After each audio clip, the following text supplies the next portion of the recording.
Hello everyone. Today my group will be presenting a case study on the SolarWinds hack, which is considered one of the most impactful supply chain cyber attacks in modern history.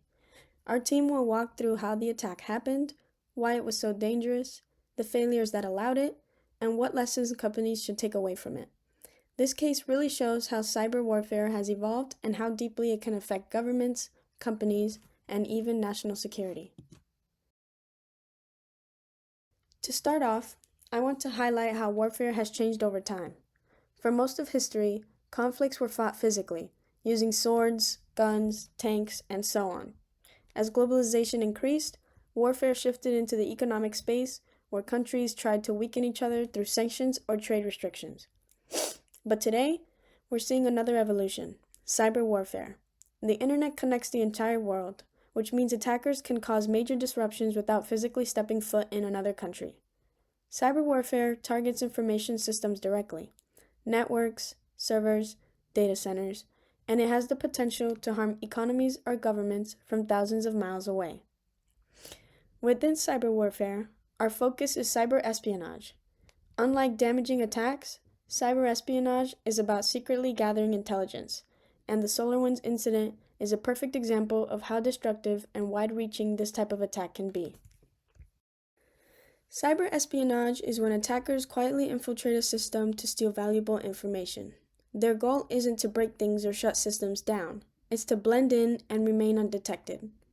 Targets are usually governments, defense contractors, big companies, anyone with sensitive data.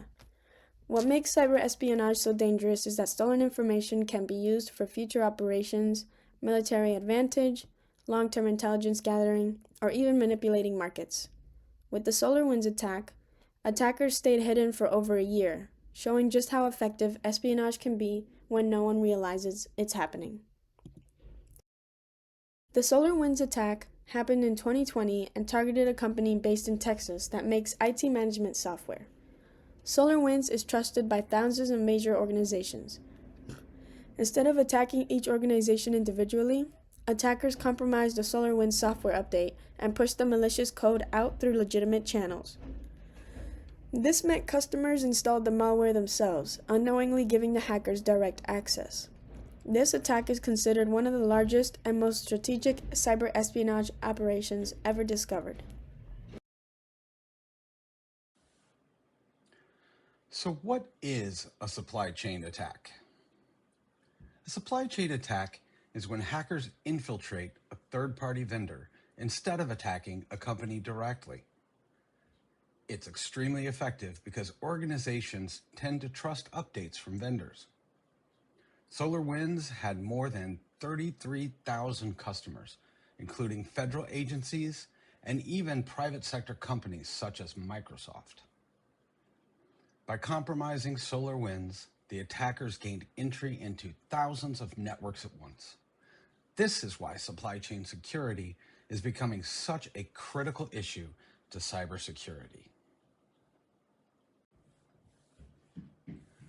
Now we're going to look a little bit into the company's background. SolarWinds was founded in 1999 and has grown to one of the biggest IT infrastructure monitoring companies in the world. Their flagship product, the Orion platform, allows IT teams to oversee entire networks from a single dashboard. To work properly, Orion needs deep, privileged access across servers, devices, and systems. This means that if Orion is compromised, everything it touches is compromised too. Before the breach, SolarWinds had around 33,000 customers, including the US government, so the attackers knew the potential impact of infiltrating this platform. So what about the timeline? How exactly did they pull this off? Well, the timeline of this attack shows just how patient and methodical the hackers were. Suspicious activity began as early as September 2019. The attackers spent months quietly injecting test code to learn how SolarWinds' build system worked. It wasn't until late 2020 that compromised updates were fully distributed, and SolarWinds had to announce the breach in December of that year. By then, the attackers had been inside critical systems for over a year. This long period of undetected access made the attack significantly more damaging. Now, how did this attack actually work? Well, the attackers modified a legitimate software component, a DLL file within Orion. They inserted malicious code known as Sunburst. Because the DLL was digitally signed with the SolarWinds Real certificate, it looked completely authentic to their users. Once installed, Sunburst communicated with attacker-controlled servers to receive instructions. It also deployed Teardrop, a malware dropper that runs in memory only, which made it extremely hard for traditional antivirus tools to detect. The attackers also disguised their traffic to look like normal Orion update traffic and used multiple old registered domains to avoid suspicion.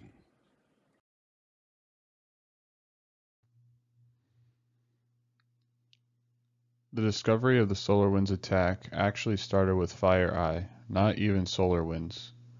FireEye noticed an unusual two-factor authentication attempt on one of their employees' accounts.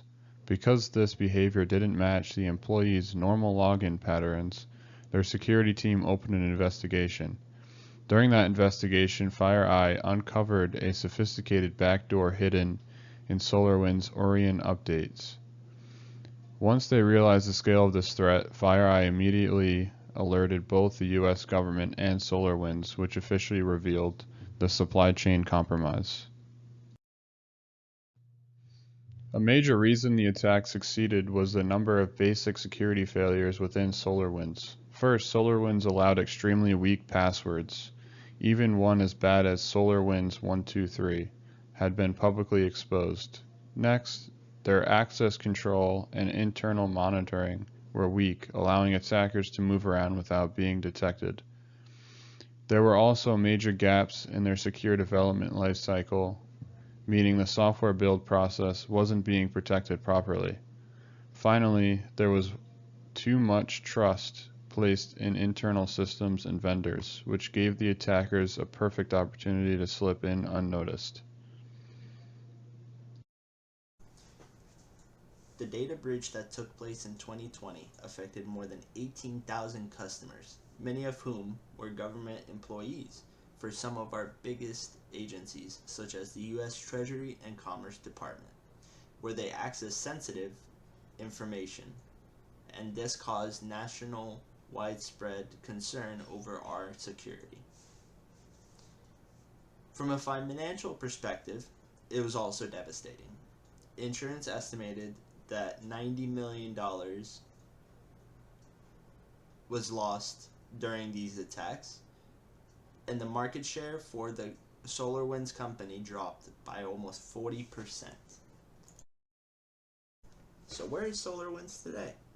SolarWinds is still consistently releasing updated versions of their platform and branching into new tools such as observatory tools. They're still focused on security and innovation with their slogan, Secure by Design. While SolarWinds' public reputation definitely took a toll after these attacks, it appears that they seem to have restored much of their trusted client base, as they are still working with some of the biggest public sector companies and organizations. To prevent an attack like this from happening again, several changes are necessary. First, SolarWinds should adopt a zero-trust security model. That means no user or system is automatically trusted. Everything must be verified. Second, the company needs a more secure software development lifecycle with tools like code scanning, multi-factor authentication for developers, and better access control. Third, password policies must be strictly enforced. No more default easy-to-guess passwords like before. And finally, they need stronger logging and monitoring. If logging had been in place, the attackers would not have had free access to the systems for over a year. In conclusion, the SolarWinds hack is a wake-up call for the entire cybersecurity world. It shows that even trusted vendors can become major points of failure. Supply chain attacks are becoming more common and more dangerous, and they require organizations to rethink how they protect not just themselves, but everybody they depend on. The attack also showed how important it is to maintain strong governance, good security culture, and continuous monitoring. Cybersecurity is no longer optional. It is the foundation of modern businesses and government operations.